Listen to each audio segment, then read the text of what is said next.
My name is Tony Pearl.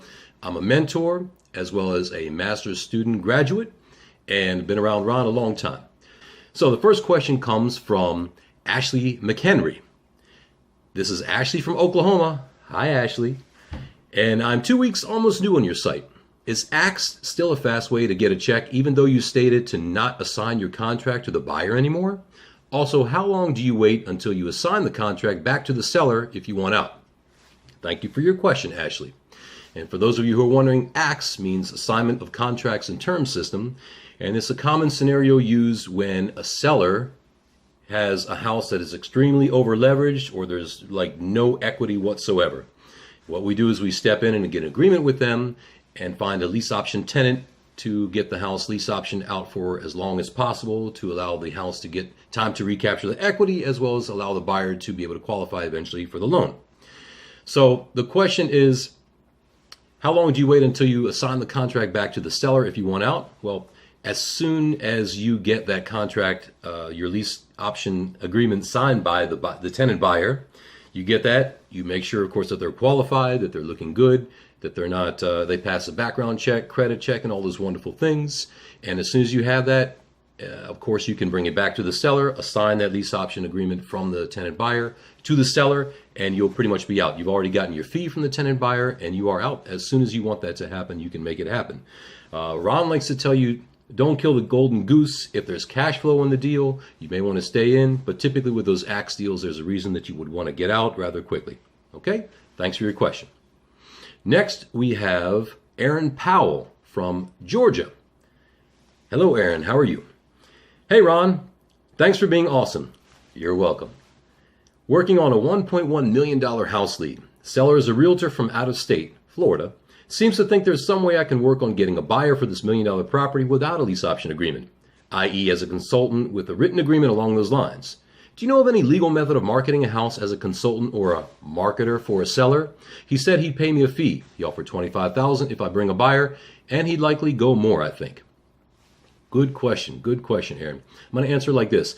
Basically, anytime that you want to step in and make money with a situation like this, you need to have an agreement with the seller. And typically an agreement like this would call for an option agreement. That means that you would tie up the property, so to speak, with an option agreement for one price. Now you're a principal in the deal, and then you can market it up for anything above that that you would like to get your money out of the deal. In a $1.1 million deal, obviously you want to make as much money as possible when you're bringing in a cash buyer to the table. And if you're not a realtor, you don't have a license, of course you're going to need to be a principal in the agreement. Another thing that you would want to do is go and talk to your title company / real estate attorney, explain to him what you're trying to accomplish in this particular deal, and say, hey, what can we do to make this happen? He may feel comfortable, he or she may feel comfortable wanting you to write up he may want to pay you on the HUD-1 as a consultant fee or a junior lien payoff, whatever they need to make happen. So to answer your question, you can either do it as an option agreement with the seller, and then whatever you get above that with your buyer is yours, or you can simply talk to your real estate attorney or title company and explain to them what you want to do and say, hey, whatever you need to do to make this happen, let's draw up the paperwork that we need to so that I can get paid in the middle for bringing this to the table. Okay? The next question, he has two questions, this guy. Luxury high-rise condo in solid shape, 770 square feet. ARV is $135,000. Owner owns it free and clear. The owner will finance for $133,000, $12,000 down, 5% interest only, payments PITI just under $1,000 a month. Says the rent comps in the area will go for $1,150, and he has a 5-year balloon on this deal. He wants to know, is this a go or no go for launch? Thanks. Well, Aaron, I want to start by asking you, who wrote those terms? Was that your offer, or was that the seller's offer to you? Because if it's the seller's offer to you, I would seriously want to go back and renegotiate and see if you can get a better deal with him. And typically you want to do that when you go out to the house. Now, I don't know what the situation is here. If that's already a wrapped up deal, you've already got the paperwork and you're just looking to get Ron's blessing. I believe that he would say, try to make it a better deal. You want to get in lighter. Try to get, whenever you're going in on terms, try to work something out on price, of course, or how much you have down that you have to pay to the seller, or how much your monthly payments are going to be. Also, the fact that it's 770 square feet has me a little bit concerned. It's a small place. Is that typical in the area? Are those the common units in this area or that building? So make sure that those are able to sell. So I would say go back to the seller, see if you can get a little bit down on the down payment price, or the purchase price, or even the interest rate that you are paying, whatever you need to do. Do that in person when you go out and negotiate with them. Okay? If you're looking for a blessing, yeah, go for it. Make the deal happen. It's better than doing nothing or working at some place paying minimum wage, right? Do as many of these as you can, and you'll have some passive cash flow. On the exit strategy, you would want to look to obviously mark the price up because you're selling it on terms, and you can sell it for a higher interest rate. So if, for example, if you sell it, the ARV is 135, you can sell it for 144.9. If you want to get ambitious, 149.9. Whatever you need to do, and whatever the tenant buyer is going to be able to pay you down. And then whatever that balance is, you're going to have a higher interest rate, so you'll be making money between the cash flow spread there. Okay? So go make it happen and get back to us and let us know how it turns out for you. All right, next question comes from Susan Kraus in Salisbury, Maryland. Hi, Susan. My neighbor. I'm in Virginia. You're in Maryland. That's a beautiful thing. We own a 16-room motel titled in an LLC. We have just signed a contract on 2 houses next door that we would like to rent out annually or weekly. If we decide to rent them out weekly through the motel, should we title them in the same LLC as the motel? The innkeepers at the motel would be running the charges for the houses through the same credit card machine as the motel. All right, good question. First of all, no, don't title it in an LLC. No. You would definitely want to title each house in its own trust. One house, one trust. The other house, another trust. You can have the trustee be whomever you choose, whatever entity you want it to be, and the beneficiary be a different entity, whomever you want it to be. The reason why is because you have better asset protection, you have better privacy, you have more control, and so many other advantages for owning a property in a trust. Also in the state of Maryland, it's $300 a year for your LLC. And since you're going to be running this as a business, it's not the cost so much, but it's all the other benefits that the trust will have. So put each new property that you have into its own individual land trust and operate that way. Okay? And good luck with that. Nicely done. You should have some good cash flow from that. All right. Next question. All right. We have Shmuel Matias from Brooklyn, New York. Hey, Brooklyn, forget about it. How you doing? All right. I find sellers saying they can't sell on terms because it's a co-op. Is that true? If not, what's my answer for that? I'm new to this, but as far as I understand, a main factor is that it requires the approval of a board, and this is holding sellers back from selling with terms. Is there anything I could ask the seller to help make a decision to sell with terms?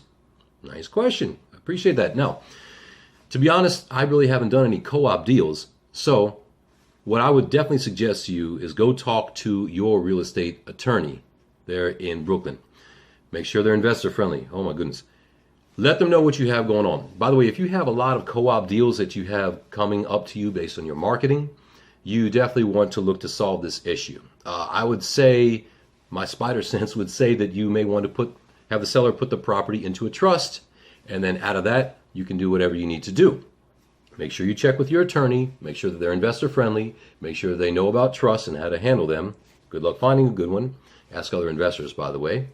And you should be able to make something happen with that. I don't know all the specific terms of the co-op, nor specifically this particular co-op with which you're dealing, but if you are able to get the co-op paperwork and you take that to the attorney and say, this is what I want to do, how do we make this happen? They should be able to help you. If they can't, find another attorney. Whack them.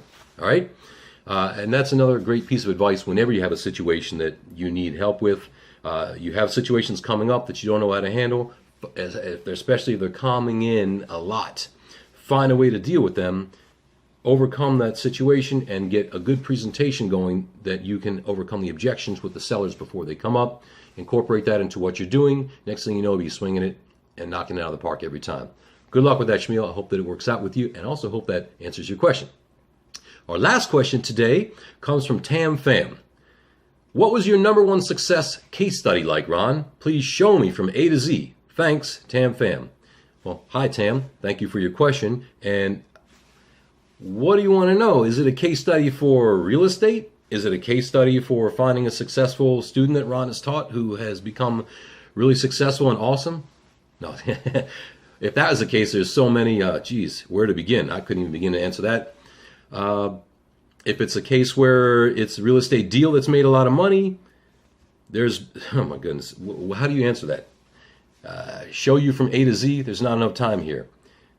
Basically, if you can get to a quick start real estate event with Ron as soon as possible, you can ask that question. He'll be able to answer for you personally. He's probably going to say something along the lines of, how do you mean?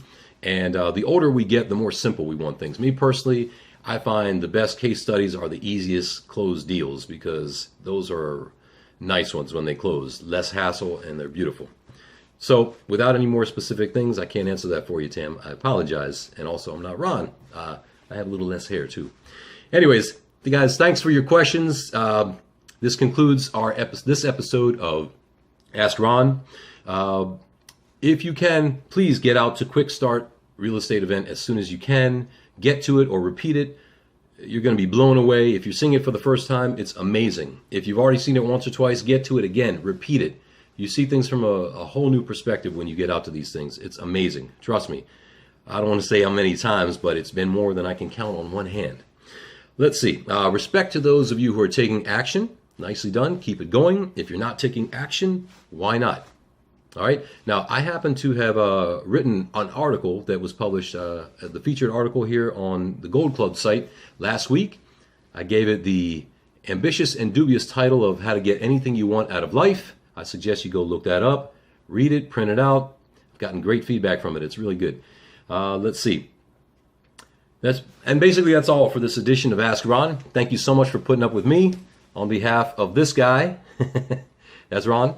On behalf of Ron as well as Debbie and all the assorted characters over at Global. This is Tony Pearl saying go make some more offers. We will see you next week. And thanks for putting up with me again. Take care.